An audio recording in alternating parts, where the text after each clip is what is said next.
Episode की शुरुआत में हम एक जगह को देखते हैं जहाँ पे एक छोटा बच्चा रो रहा होता है। उसकी माँ ने उसे पकड़ा होता है। आगे हम देखते हैं यहाँ पे एक कटी हुई मुंडी होती है और बहुत सारे लोग मरे पड़े होते हैं। इसके बाद हम एक और बंदे को देखते हैं जिसकी हाथों में जंजीरें होती है और उसके हाथों में तलवार होता है। वो काफी ज्यादा भयानक लग रहा होता है। यहाँ पे एक और बंदा जिंदा होता है जो इसको देखने के बाद बहुत ही ज्यादा डर जाता है। वो घबरा जाता है और यहाँ से भागने की कोशिश करता है, लेकिन इसका एक पैर कट चुका होता है जिसकी वजह से ये ज्यादा दूर भाग नहीं पाता। ये सीढ़ियों के पास ही गिर जाता है। इसके बाद ये बंदा धीरे धीरे अपनी तलवार लेके इसके पास आने लगता है और ये बंदा बहुत ही ज्यादा घबरा के बोलता है कि मैंने जो कुछ भी किया उन सब के लिए मुझे माफ कर दो, मैं गलत था, मुझे माफ कर दो, मुझे मत मारो, तुम चाहो तो मैं तुम्हें पैसे दे सकता हूँ, तुम जितने चाहो मैं उतना तुम्हें पैसे दूंगा। इसके बाद हम देखते हैं इस तलवार वाले बंदे के पेट के अंदर एक चाकू गड़ चुका होता है जिसे ये बाहर निकालता है और बोलता है इतना काफी नहीं है, तुमने जितनी मेरी बेइज्जती की है, जितना मैंने सहा है तुम्हारी वजह से, वो सब कुछ भी नहीं है इसके सामने। तुम खुद एक स्लेव बन के देखो, तब तुम्हें समझ में आएगा कि मैं इतना गुस्सा क्यों हूँ। इसके बाद ये बंदा बोलता है ठीक है, मैं तुम्हारा स्लेव बन जाऊंगा,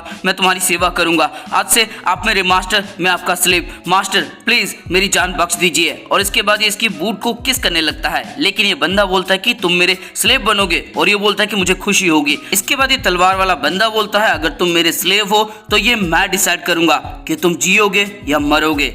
इसके बाद हम देखते हैं घर में बहुत ज्यादा आग लग जाती है और आगे हमें पता लगता है कि उसने इस बंदे को मार दिया होता है। इसके बाद ये बंदा उस लड़की को और उसकी बेटी को छोड़ देता है और यहाँ से चला जाता है और सोच रहा होता है कि बहुत दिन हो चुके हैं, मुझे जाके उसे ढूंढना चाहिए। इसके बाद हम एनर थॉर्फिन को देखते हैं जहाँ पे एनर बोलता है अब हमें मास्टर सर्कल के पास नहीं आना पड़ेगा उनसे घोड़े लेने के लिए, लेकिन थॉर्फिन कुछ नहीं बोलता और एनर बोलता है क्या बात है, तुम उदास लग रहे हो। इसके बाद थॉर्फिन बोलता है कि क्या तुमने डिसाइड कर लिया, और एनर बोलता है कि क्या डिसाइड कर लिया। थॉर्फिन बोलता है आजाद होने के बाद तुम क्या करोगे, और एनर बोलता है कि अच्छा वो बात। और इसके बाद ये याद करता है मास्टर कैटल की बातें जिसने कहा होता है कि तुम मेरे साथ रिटर्न की तरह काम कर सकते हो। आगे एनर बोलता है मुझे पता है मास्टर ने क्या कहा था, लेकिन सच बताऊं तो मुझे नहीं पता। मैं स्लेव की तरह एक लंबी जिंदगी जी चुका हूं, मैं खुद डिसाइड नहीं कर पा रहा हूं कि मुझे आजाद होने के बाद क्या करना चाहिए। इसके बाद थॉर्फिन बोलता है ये तो काफी अजीब बात है, क्या इसका मतलब ये हुआ कि तुम यहाँ पे रहना चाहते हो। और एनर बोलता है कि ये सच है कि हमारे रिश्ते रिटर्नर के साथ अच्छे नहीं है, लेकिन अगर मैं यहाँ पे रहूंगा तो शायद किसी दिन मैं अनहेड को भी आजाद कर पाऊंगा। इसके बाद थॉर्फिन बोलता है मैं तो हैरान हो गया, तुम तो उससे प्यार करते हो।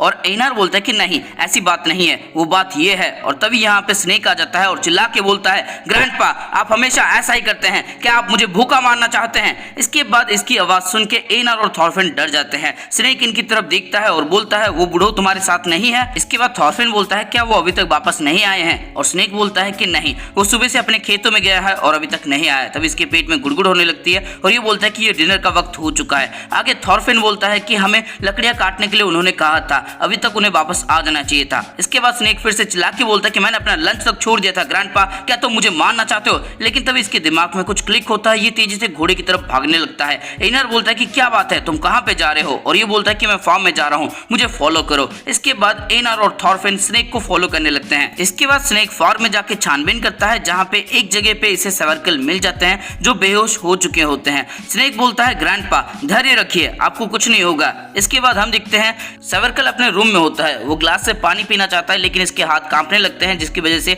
एक ग्लास नीचे गिर जाता है। सर्कल अपने हाथों को देखता है और मायूस हो जाता है और सोचने लगता है कि शायद मैं इसी बेड में मर जाऊंगा, मैं अपने खेतों में नहीं मर पाऊंगा। इसके बाद कोई दरवाजा खटखटाने लगता है और सर्कल बोलते हैं दरवाजा खुला है, अंदर आ जाओ। और ये कोई और नहीं अनहेड होती है। अनहेड बोलती है मुझे मिस्ट्रेस ने यहाँ पे आपकी सेवा के लिए भेजा है। इसके बाद अनहेड बहुत सारा खाना बनाती है जिसको देखने के बाद सब लोग हैरान हो जाते हैं। एनर बोलता है क्या ये हमारे लिए भी है, और अनहेड बोलती है कि हाँ मास्टर ने मुझे तुम्हारे लिए भी खाना पकाने के लिए बोला है, पता नहीं तुम्हें इसका स्वाद कैसा लगेगा। लेकिन ये सब उस खाने के ऊपर टूट पड़ते हैं और अनहेड बोलती है मैंने देखा तुम में से किसी ने भी प्रार्थना नहीं किया, मास्टर आप भी कुछ खा लीजिए, आज के बाद से मैं आपका ध्यान रखूंगी, आप जो कहेंगे मैं वही करूंगी। इसके बाद सर्कल बोलता है क्या तुम मेरे ही घर में रहने वाली हो, और अनहेड बोलती है हाँ मिस्ट्रेस ने मुझसे यही कहा है, अब खा लीजिए, अगर आपको इसका स्वाद अच्छा ना लगे तो मुझे बता देना। इसके बाद वो खिलाने के लिए आगे जाती है लेकिन सर्कल बोलते हैं मुझे इसकी जरूरत नहीं है, मुझे भूख नहीं लगी, मैं बाद में खाऊंगा। इसके बाद स्नेक बोलता है इनकी बातों पे ध्यान मत दो, सीधा चमचा इनके मुंह के अंदर ढालो। एक्चुअली ग्रैंडपा को शर्म आ रही है कि इन्हें खिलाना पड़ रहा है।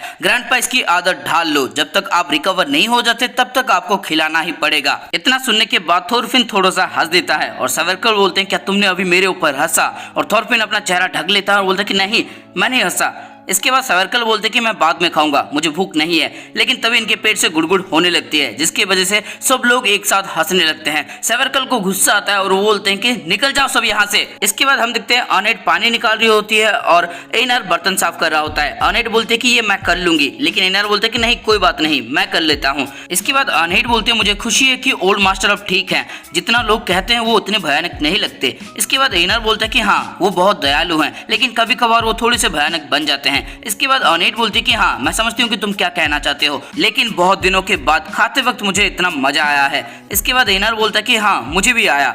आगे अनेट बोलती है मुझे ऐसा लगा जैसे मैं आजाद हो गया हूँ, और एनर बोलता है कि बिल्कुल मुझे भी ऐसा ही लगा। इसके बाद फॉक्स यहाँ पे आ जाता है और बोलता है क्या स्नेक यहाँ पे है। आगे ये स्नेक से जाके मिलता है और बोलता है कलाकार के फार्म से 3 दिन पहले एक स्लेव भाग गया था। इसके बाद स्नेक बोलता है ये तो होना ही था, कलाकार हमेशा अपने स्लेव के साथ बुरा बर्ताव करता है, इसके साथ ये अच्छा हुआ। इसके बाद फॉक्स बोलता है बात इतनी सिंपल नहीं है, उस स्लेव ने कलाकार और उसके बेटे को मार दिया और उसने उनका घर भी जला दिया। वो एक स्किल्ड फाइटर है और काफी ज्यादा वायलेंट इंसान है। कलाकार के अंकल ने कहा है कि अगर हम उसे पकड़ते हैं तो वो हमें 3 घोड़े देगा। बॉस अब हमें क्या करना चाहिए। इसके बाद स्नेक बोलता है 3 घोड़ों को साइड में रखो, पहले सतर्क रहो, 3 बंदों के एक ग्रुप बनाओ और उसे ढूंढने की कोशिश करो, और अगर वो तुम्हें मिल जाए तो सीधा उसे पकड़ने की कोशिश मत करना, पहले अपने साथियों को बता देना, एक डरा हुआ इंसान कुछ भी कर सकता है। इसके बाद हम उसी भगोड़े स्लेव को देखते हैं जो बहुत ज्यादा थक चुका होता है। इसके बाद सुबह हो जाती है और हम देखते हैं फॉक्स, बैजर और इनके साथ एक और बंदा होता है जिसका नाम होता है लिजर्ड। ये तीनों मिलकर जंगल की छानबीन कर रहे होते हैं। तभी फॉक्स कुछ चमकता हुआ दिखता है और वो छुपके देखता है कि एक बंदा सो रहा होता है जिसके हाथों में एक तलवार होती है और सूरज के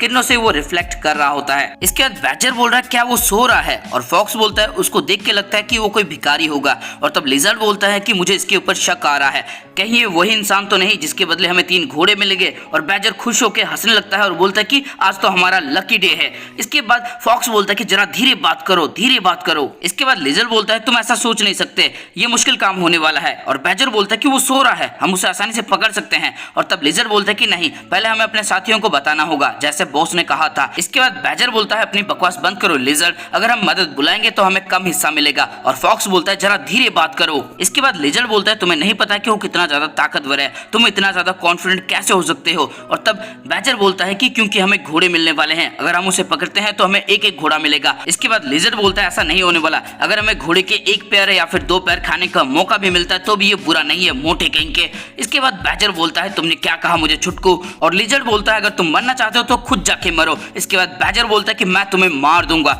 इसके बाद फॉक्स चिल्ला के बोलता है बेवकूफो, मैंने कहा जरा धीरे बात करो।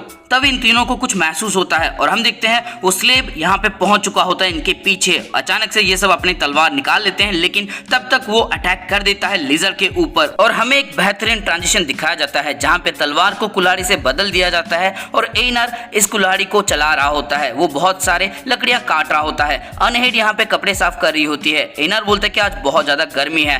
थॉरफिन तुम क्या कर रहे हो, ये लकड़ियां यहाँ से लेके जाओ। इसके बाद थॉरफिन बोलता है 1 सेकेंड, और एनर बोलता है ठीक है। इसके अनेट बोलती है कि थॉरफिन वहां पे क्या कर रहा है, और एनर बोलता है कि एक्चुअली स्नेक बाइबल पढ़ रहा है क्योंकि ओल्ड मास्टर खुद नहीं पढ़ सकते और थॉरफिन उसी को सुन रहा है। इसके बाद अनेट बोलती है क्या थॉरफिन भी एक क्रिश्चियन है, और एनर बोलता है नहीं, लेकिन उसे बाइबल सुनना अच्छा लगता है। इसके बाद हम दिखते हैं स्नेक बाइबल की कुछ लाइंस पढ़ रहा होता है जहाँ पे साफ साफ लिखा होता है कि अपने दुश्मनों से भी प्यार करो, कभी किसी से नफरत मत करो, वगैरह वगैरह। आगे स्नेक बोलता है मैं इस बुक से तंग आ चुका हूँ, मैं इसकी पहली वाली कुछ लाइंस पढ़ूंगा, वो थोड़ा ज्यादा इंटरेस्टिंग लग रहा है। तभी सर्कल अपनी बेड से नीचे गिर जाता है और स्नेक बोलता है ग्रैंडपा आप ये क्या कर रहे हैं, क्या आपको सुसु करने के लिए जाना है। और सर्कल बोलता है कि मेरे गेहूं के खेत, मुझे अपनी फसल को देखना होगा। इसके बाद स्नेक बोलता है कि आपको उसकी परवाह करने की जरूरत नहीं है, फसल को हमने देख लिया है, वो हार्वेस्ट हो चुका है। इसके बाद स्नेक सर्कल को उठा लेता है और बोलता है कि आपको आराम करना चाहिए बेड में। और तभी इसे फील होता है कि इसने सुसु कर दिया होता है और वो अनहेड को बुलाता है और बोलता है क्या तुम यहाँ पे आ सकती हो,